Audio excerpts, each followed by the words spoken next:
तो आज का सत्संग हम स्टार्ट करते हैं। सत्संग शुरू करने से पहले गुरु जी के चरणों में कोटि कोटि प्रणाम और सारी संगत को जय गुरु जी। संगत जी, हम सब ने सुना है, जब हमें लगने लगता है इस दुनिया में हमारा कोई नहीं है, हमारा कोई सहारा नहीं है, कोई हमारे साथ नहीं है, उस वक्त परमात्मा किसी न किसी रूप में आकर हमारा हाथ जरूर थामते हैं। 2008 की बात है। अनीता आंटी जी दिल्ली में रहते थे। उनके हस्बैंड फौज में थे और उनका ट्रांसफर श्रीनगर कर दिया गया।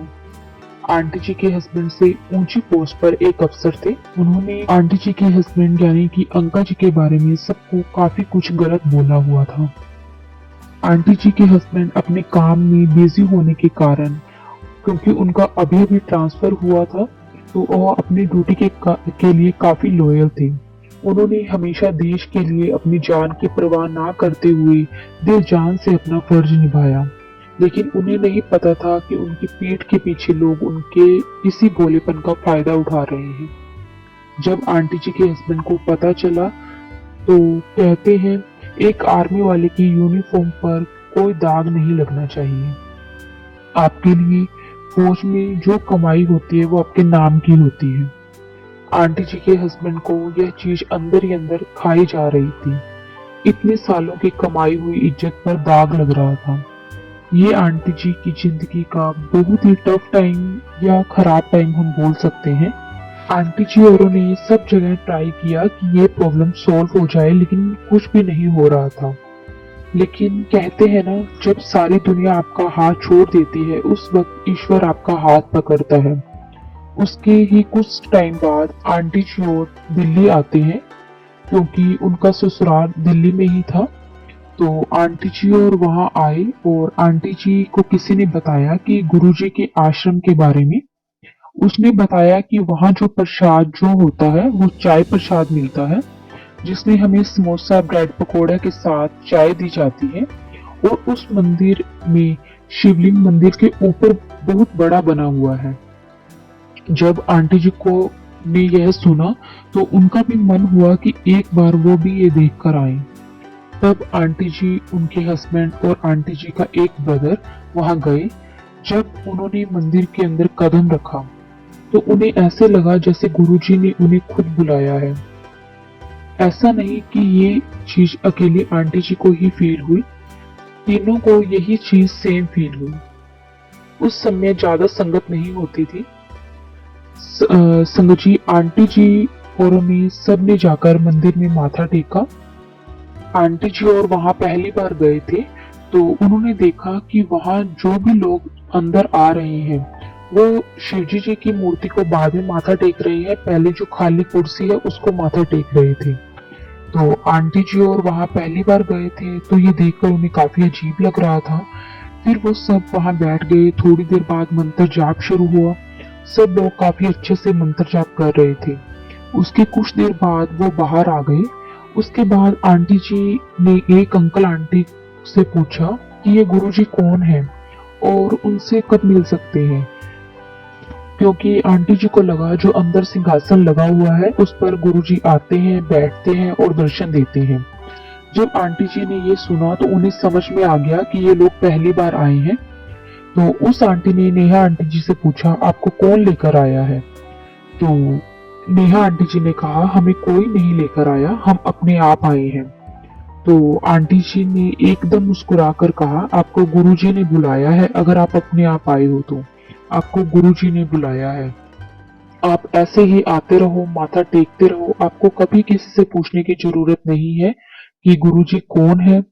गुरुजी अपनी कृपा आपको खुद दिखाएंगे, क्योंकि आपके और गुरुजी के बीच में कोई नहीं है। ऐसे ही नेहा आंटी जी की उस आंटी जी से थोड़ी देर बात हुई। उनसे बात करके उन्हें काफी अच्छा लगा। उस आंटी जी ने उन्हें अपना सत्संग भी सुनाया। फिर नेहा आंटी जी ने उस आंटी को बताया कि हम फौजी हैं। तब आंटी जी बोले, गुरुजी फौजियों से बहुत प्यार करते हैं। उसके बाद नेहा आंटी जी और उन्हें चाय प्रसाद लिया। उस दिन उन्हें चाय प्रसाद में एक ब्रेड पकौड़ा, चाय और लड्डू मिला। आंटी जी के हस्बैंड बोले, मुझे ब्रेड पकौड़ा और लेना है। वहां जो लंगर बांट रहे थे वो अंकल बोले कि पहले आप ये खत्म कर लो और वापस लाइन में लगकर आपको दोबारा प्रसाद दिया जाएगा। आंटी जी के हस्बैंड ने दोबारा लाइन में लगकर ब्रेड पकोड़ा लिया, लेकिन उनसे वो ब्रेड पकोड़ा पूरा खाया नहीं गया। उन्होंने जो बचा हुआ प्रसाद था वो डस्टबिन में फेंक दिया। उस समय उन्हें प्रसाद के बारे में इतना नहीं पता था, तो गुरु जी की ब्लेसिंग होती है।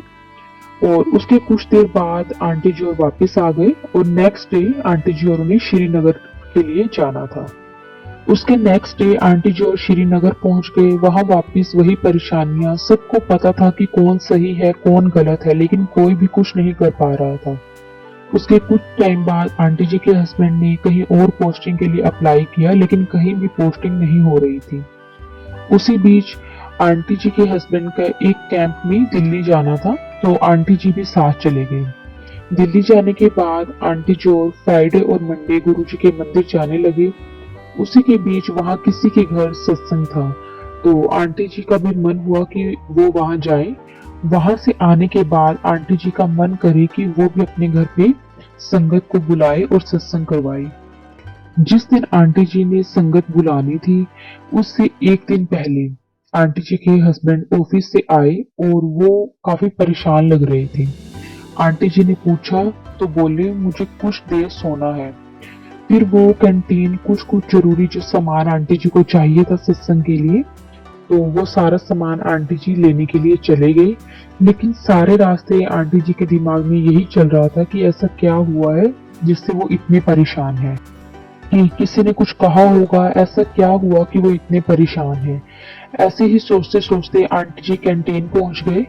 जो भी सामान आंटी जी को लेना था आंटी जी ने लिया, और वो जैसे ही बाहर बाहर निकल रहे थे सामान लेकर, आंटी जी को धीमी सी एक कान में आवाज आती है कि ये गल सुन। आंटी जी ने ये इग्नोर किया कि यहाँ मुझे थिए कौन बोलेगा। तभी आंटी जी के कान में फिर एक सॉफ्ट सी आवाज आती है कि ये गल सुन। आंटी जी जैसे ही अपना मुंह घुमाते हैं, वहां एक बुजुर्ग से अंकल जिन्होंने वाइट कलर का कुर्ता पजामा पहना हुआ था, सिर पर नारंगी रंग का एक पटका पहना हुआ था, उन्होंने आंटी जी की ओर इशारे से आंटी जी को बुलाया। आंटी जी ने उनको नमस्ते की और उनकी तरफ चले गए। वो बोले तिये बुरा ना मनाई कि मैनू गेट तक छड़ देंगी। तो आंटी जी ने हाथ में सिर हिलाया, फिर उनको आराम से उठाया। जैसे ही आंटी जी ने उनको उठाया, वो बोले वाहे गुरु तेरे नाल है, वाहे गुरु तेरे नाल है। उनकी ये आवाज ऐसी थी जैसे उनको दिल को सुकून दे रही हो। जैसे ही कैंटीन से बाहर निकले, बाहर एक मेज था, तो वो बुजुर्ग बोले मैनू इत्थे बिठा दे ते तू जा। तो आंटी जी ने कहा आपको कहाँ जाना है, मैं छोड़ देती हूँ। लेकिन वो बोले नहीं, मैं आपे चला जाऊंगा, हुन तू जा। फिर आंटी जी ने उनको पानी की एक बोतल दी। उन्होंने पानी पिया और उस बोतल में जो बचा पानी था वो उस बुजुर्ग अंकल ने आंटी जी को वापस दे दिया और बोले तू जा। बार बार आंटी जी को यही बोला कि हुन तू जा।